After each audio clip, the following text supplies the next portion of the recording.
Hello friends, എല്ലാ കൂട്ടുകാർക്കും നമ്മുടെ നാളത്തെ അടിപൊളി എപ്പിസോഡിലേക്ക് തന്നെ സ്വാഗതം കേട്ടോ. അങ്ങനെ നാളത്തെ എപ്പിസോഡിൽ കാണാൻ പോണത് നമ്മുടെ അമലു ആണെന്നുണ്ടെങ്കിൽ ഇങ്ങനെ രാവിലെ ആകുമ്പോഴേക്കും ഗംഗപ്രസാദിനെ ഇങ്ങനെ കാണാൻ വേണ്ടി ഇങ്ങനെ കാത്തിരിക്കാട്ടോ.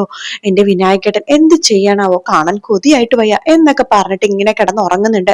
അതേസമയം ഗംഗപ്രസാദ് ആണെങ്കിൽ ഒരാളുടെ ബൈക്ക് മോഷ്ടിച്ചിട്ടാണല്ലോ വണ്ടിയിൽ യാത്ര ചെയ്തത്. ആ ബൈക്ക് ഒരു മൂലക്ക് വെച്ചതിന് ശേഷം അവിടെ നിന്ന് അതായത് പുഴക്കരയിലേക്ക് ഒറ്റക്ക് നടന്നു പോകാണ്. ശേഷം അവിടെ ഉണ്ടായിരുന്ന വെള്ളം എടുത്തിട്ട് പതുക്കെ പതുക്കെ തുഴഞ്ഞ് അതായത് അതിരാവിലെ ആവുന്ന മുമ്പ് തന്നെ കാട് കയറണം എന്ന് വിചാരിച്ച ഗംഗപ്രസാദ് കുറച്ചൊന്ന് ലേറ്റ് ആയി പോകും കേട്ടോ. അങ്ങനെ ഗംഗപ്രസാദ് അവിടെ എത്തുമ്പോഴേക്കും നമ്മുടെ വേലു മുമ്പിൽ തന്നെ ഉണ്ടാകും. നീ ഇത് എവിടെ പോയതാണ് ഈ സമയത്ത് എന്ന് ചോദിക്കുമ്പോ ഞാൻ പുറത്തുണ്ടായിരുന്നു എന്ന് ഗംഗ പറയാണ്.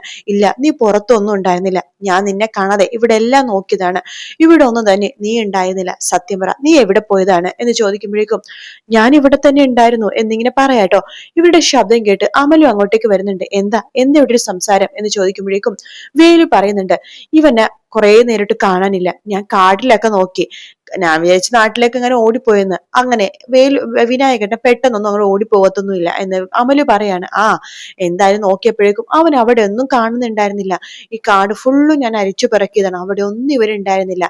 പക്ഷെ പെട്ടെന്ന് ഇപ്പൊ അവൻ വന്നു, അപ്പൊ അവൻ എവിടെ പോയതായിരുന്നു അതിനെ കുറിച്ചാ ഞാൻ ചോദിച്ചത് എന്ന് പറയുമ്പോഴേക്കും അമല് പറയുന്നുണ്ട്, വേലുവേട്ടനെ വേറെ പണിയൊന്നും ഇല്ലേ, വേലുവേട്ടന്റെ കാര്യം നോക്കിയാൽ മതി, വിനായകേട്ടന്റെ കാര്യം നോക്കിക്കോളും, നിങ്ങൾ വിനായകേട്ടന്റെ കാര്യത്തിൽ ഇടപെടാനൊന്നും നിൽക്കണ്ട എന്ന് പറയാണ്. വിനായകേട്ടൻ വാ എന്ന് പറഞ്ഞിട്ട് നമ്മുടെ ഗംഗപ്രസാദിനെ കൂട്ടിക്കൊണ്ട് അമലു അപ്പുറത്തേക്ക് പോവാട്ടോ. അപ്പൊ വേലു ഇങ്ങനെ മനസ്സ് വിചാരിക്കുകയാണ്, ഇല്ല ഇവൻ കുറെ നേരിട്ട് മിസ്സിംഗ് ആണ്, ഇവൻ എവിടെയോ പോയിട്ട് തിരിച്ചു വന്ന വരവാണ് എന്ന് വേലുവിന് മനസ്സിലാവാണ്. വീണ്ടും വേലു നമ്മുടെ ഗംഗപ്രസാദിന്റെ അടുത്തേക്ക് പോവാണ്. എന്നിട്ട് ചോദിക്കുന്നുണ്ട്, സത്യം പറ, നീ നേരത്തെ എവിടേക്കാ പോയത്, നീ സത്യം പറഞ്ഞേ പറ്റൂ, നീ കടവ് കടന്ന് നാട്ടിലേക്ക് അങ്ങനെ പോയിട്ട് തിരിച്ചു വരുന്ന വഴിയാണോ എന്ന് ചോദിക്കുമ്പോഴേക്കും ഗംഗ മനസ്സിൽ വിചാരിക്കുകയാണ്, ഇവൻ എത്ര കറക്റ്റ് ആയിട്ടാ കാര്യങ്ങളൊക്കെ മനസ്സിലാക്കുന്നത് എന്നിങ്ങനെ മനസ്സിൽ വിചാരിക്കുന്നുണ്ട്. എന്താടാ ഞാൻ പറഞ്ഞത് സത്യമാണല്ലേ? ഇല്ലില്ല, ഞാൻ ഇവിടെ തന്നെ ഉണ്ടായിരുന്നു എന്ന് ഗംഗ വീണ്ടും വീണ്ടും പറയാണ്. ആ സമയത്ത് വേലു പറയുന്നുണ്ട്, നോക്ക് വിനായക, നീ എന്തോ വലിയ കള്ളത്തരം ഉള്ളിൽ വെച്ച് നടക്കാണ്, അതെനിക്ക് മനസ്സിലായി, പക്ഷെ നിന്റെ കള്ളത്തരം മനസ്സിലാക്കാൻ വേറെ ആർക്കും ഇവിടെ കണ്ണില്ല, അതുകൊണ്ട് തന്നെ ഞാൻ നിന്നെ നിരീക്ഷിച്ചുകൊണ്ടേ ഇരിക്കും. നീ എന്തെങ്കിലും ഉടായ്പ മനസ്സിൽ വിചാരിച്ചിട്ടാണ് ഇവിടെ നിൽക്കുന്നുണ്ടെങ്കിൽ വിനായക, ഒരിക്കലും നീ ജീവനോടെ കാട് കടന്ന് നിന്റെ നാട്ടിലേക്ക് പോവില്ല, ഓർത്തോ എന്ന് പറഞ്ഞിട്ട് വേലു അവിടെ നിന്ന് പോകാട്ടോ. വേലു പോയി കഴിയുമ്പോഴേക്കും ഗംഗപ്രസാദ് മനസ്സിൽ വിചാരിക്കുകയാണ്, അതിന് നിന്റെ സമ്മതം ആർക്ക് വേണൂടാ, എനിക്ക് ഇവിടുത്തെ കാടും അതുപോലെ തന്നെ ഇവിടുത്തെ വഴികളൊക്കെ നല്ല നിശ്ചയമാണ്, ചിലപ്പോ നിന്നെക്കാൾ നിശ്ചയമായിരിക്കും. അതുപോലെ തന്നെ ഒരു ശത്രു മുമ്പിൽ വന്നാൽ എങ്ങനെ അമ്പെയ്യാന്നും എങ്ങനെ കത്തി വെച്ചെറിയാന്നൊക്കെ എനിക്ക് നന്നായിട്ട് അറിയാം, അതുകൊണ്ട് നീ എന്നെ ഭരിക്കാനൊന്നും വരണ്ട എന്നൊക്കെ വിചാരിച്ച് നമ്മുടെ ഗംഗയും അവിടെ അങ്ങ് നിൽക്കുവാട്ടോ.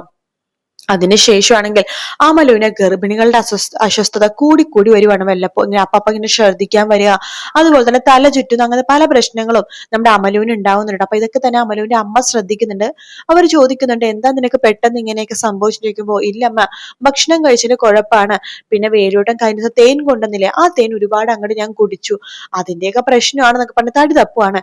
ശേഷം അമല് ഗംഗപ്രസാദോട് പറയണ്ട്, നോക്ക് അമ്മയൊക്കെ എന്നോട് സംശയം ചോദിച്ചു തുടങ്ങി, മിക്കവാറും അമ്മക്ക് എന്തൊക്കെയോ സംശയം ഉണ്ടെന്ന് തോന്നുന്നു, അമ്മ ഇന്നല്ലെങ്കിൽ നാളെ ഇതൊക്കെ കണ്ടുപിടിക്കും, കാരണം അമ്മയും ഒരു സ്ത്രീയാണല്ലോ, എന്നെക്കാളും ഒരുപാട് പ്രായവും പരിചയവും ഉണ്ട്, അതുകൊണ്ട് തന്നെ അമ്മക്ക് ഇതൊക്കെ പെട്ടെന്ന് മനസ്സിലാകും. അതുകൊണ്ട് വിനായകേട്ട എത്രയും പെട്ടെന്ന് എന്റെ കഴുത്തിൽ താലി കെട്ടണം.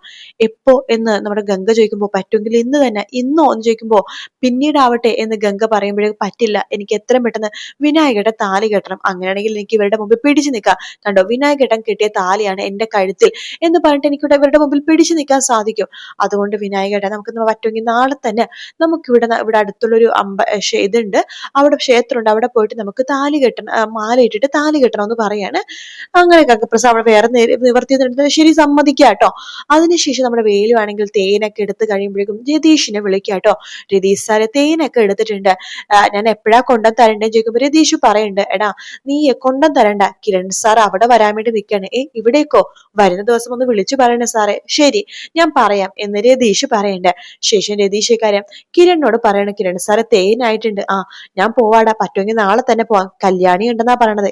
അപ്പൊ ഞാൻ വരണ്ടേ? വേണ്ടടാ, കല്യാണി വരുന്നുണ്ട്, സത്യം പറഞ്ഞാൽ അവള് കാട് കാണാനൊന്നും അല്ല, ഗംഗപ്രസാദിന് അവിടെയാണ് ഞാൻ തള്ളിയിട്ടെന്ന് പറഞ്ഞപ്പോ അവിടേക്കൊന്ന് കാണണമെന്ന് അവൾക്ക് തോന്നി, അതുകൊണ്ട് വരുവാണ്. ശരിയെങ്കിൽ എന്തെങ്കിലും ആവശ്യമുണ്ടെങ്കിൽ വിളിച്ചാൽ മതി സാറേ എന്ന് നമ്മുടെ രതീഷ് പറയുന്നുട്ടോ ശരിടാ എന്ന് നമ്മുടെ കിരണും പറയാണ്. ശേഷം കിരണും അതുപോലെ തന്നെ കല്യാണിയും കൂടി രാവിലെ തന്നെ കാട്ടിലേക്ക് പോകാൻ വേണ്ടി ഇറങ്ങും കേട്ടോ. അപ്പൊ പ്രകാശം പറഞ്ഞ മക്കളെ ഞാനും കൂടി വരാന്ന് പറയുമ്പോ വേണ്ട അച്ഛൻ ഞങ്ങൾ പോയിട്ട് വരാം എന്ന് പറഞ്ഞിട്ടാണ് കിരണും കല്യാണിയും കൂടിയിട്ട് കാട്ടിലേക്ക് ഇറങ്ങുന്നത്. ആ സമയം അവര് വിളിച്ചു പറയേണ്ട വേലിന് ഞങ്ങൾ ഇന്ന് വരോട്ടോ എന്ന് പറയാണ്. വേലിന് ഭയങ്കര സന്തോഷാവാട്ടോ. വേലു അപ്പൊ തന്നെ ഈ കാര്യം നമ്മുടെ മൂപ്പത്തെടുത്ത് പറയുന്നുണ്ട്.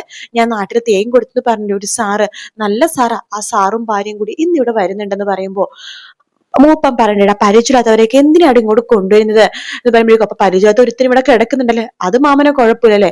എടാ അവനെ പോലെയാണോ വരാൻ പോകുന്ന ആൾക്കാർ, അവരൊക്കെ എത്ര നല്ല എങ്ങനത്തെ സ്വഭാവക്കാരെന്ന് ആർക്കറിയാം. എന്റെ മാമ എന്തായാലും ഇവിടെ ഉള്ളവരത്തിനേക്കാളും നല്ല സ്വഭാവക്കാരാ വരാൻ പോകുന്നത് എന്ന് പറയാണ്. എങ്കിൽ നിനക്ക് അവരത്രക്ക് വിശ്വാസമെങ്കിൽ അവർ വരട്ടെ എന്നൊക്കെ മൂപ്പൻ പറയാണ്. അങ്ങനെ കിരണും കല്യാണിയും കൂടി കടവിന്റെ അവിടെ എത്തുമ്പോ തന്നെ വേലു അവരെ കൂട്ടിക്കൊണ്ടുവരാൻ വേണ്ടി പോകുക കേട്ടോ. ശേഷം വേലു അവരെ കൂട്ടിക്കൊണ്ടുവരുന്നുണ്ട്. അപ്പൊ കാട്ടിലൂടെ ഇങ്ങനെ നടന്നു വരുമ്പോഴേക്കും കല്യാണി ആകെ പേടിക്കുന്നുണ്ട്. അപ്പൊ വേലു പറയണ്ട മേഡം ഇവിടെ പേടിക്കൊന്നും വേണ്ട, ഇവിടെ സിംഹം, കടുവ, പുലി അങ്ങനത്തെ ഒരു മൃഗങ്ങളും ഇല്ല. പിന്നുള്ളത് കുറുനരികളാ, അവർ ഈ സമയത്ത് വരില്ല. പിന്നെ നമ്മൾ പേടിക്കണം പാമ്പിനെയും അതുപോലെ തന്നെ വല്ല ഇഴജന്തുക്കളെയോ അങ്ങനത്തുള്ളവരെ അത്ര പേടിച്ചാൽ മതി. വേറെ വലിയ വലിയ ജന്തുക്കളൊന്നും വരുമെന്ന് ഓർത്ത് മേഡം പേടിക്കൊന്നും വേണ്ട എന്ന് കല്യാണത്ത് പറയുന്നുണ്ട് കേട്ടോ. ശേഷം അവർ രണ്ടുപേരും കൂടി നടന്നിട്ട് മൂപ്പന്റെ കുടിയിലേക്ക് എത്താൻ പോവുകയാണ്.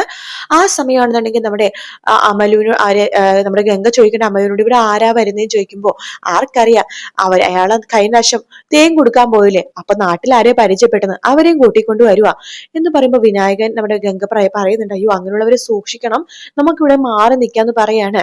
അങ്ങനെ വിനായകനും നമ്മുടെ ഗംഗപ്രസനം കൂട്ടിക്കൊണ്ട് അമൽ ഒരു മൂലക്ക് മാറി നിൽക്കുവാട്ടോ. അങ്ങനെ കിരണും കല്യാണിയും കൂടി നമ്മുടെ മൂപ്പന്റെ കുടിലേക്ക് എത്തുന്നുണ്ട്. അവർക്ക് ഭയങ്കര സന്തോഷാവാണ്.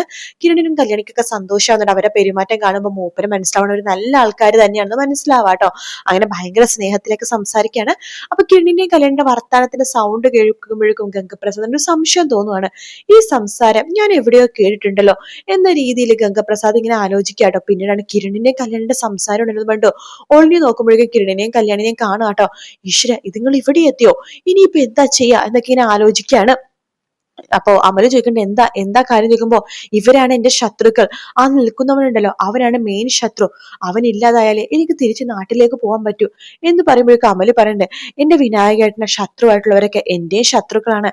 വിനായകേട്ടൻ പറ അവരെ ഞാൻ എന്താ ചെയ്യേണ്ടത് ചോദിക്കുമ്പോ അവരിവിടെ ഇവിടെ എത്രയും പെട്ടെന്ന് കാട് കടത്തണം, ഒരിക്കലും അവരിനി ഇങ്ങോട്ടേക്ക് വരാൻ പാടില്ല, എന്നെ കുറിച്ചൊന്നും അവരറിയാൻ പാടില്ല, അതെന്തായാലും ആരും പറയത്തില്ല. വിനായകേട്ടൻ പറഞ്ഞ വേണമെങ്കിൽ അവരില്ലാതാക്കാനും വരെ തയ്യാറാണ് എന്ന് പറയുമ്പോ ഗംഗപ്രസാദിന് സന്തോഷാവട്ടെ. ഹാവോ നാട്ടില് എനിക്ക് വേണ്ടി കൊല്ലാനും മരിക്കാനും വേണ്ടി ഒരുത്തി ഉണ്ടായിരുന്നു, സ്റ്റെഫി. അവളെ എനിക്കും ജീവന തുല്യം സ്നേഹമായിരുന്നു, അവളെ വിവാഹം കഴിക്കാൻ തന്നെയാ ഞാൻ നിന്നത്. പക്ഷെ അതേ കാട്ടിലും ഒരുത്തി, ഇവളെ വെച്ചിട്ട് കുറച്ച് കാര്യങ്ങളൊക്കെ ചെയ്യണം എന്ന് ഗംഗയും ആലോചിക്കാട്ടോ. എന്തായാലും ഗംഗപ്രസാദ് കിരണിനെയും കരണിനെയും കാണത്തൊന്നുമില്ല, അത് വേറെ കാര്യം കാണാം. അതിനുശേഷമാണ് അമ്മയുടെ കഴുത്തിൽ ഗംഗപ്രസാദ് താലി കെട്ടുന്ന ഭാഗങ്ങൾ കേട്ടോ.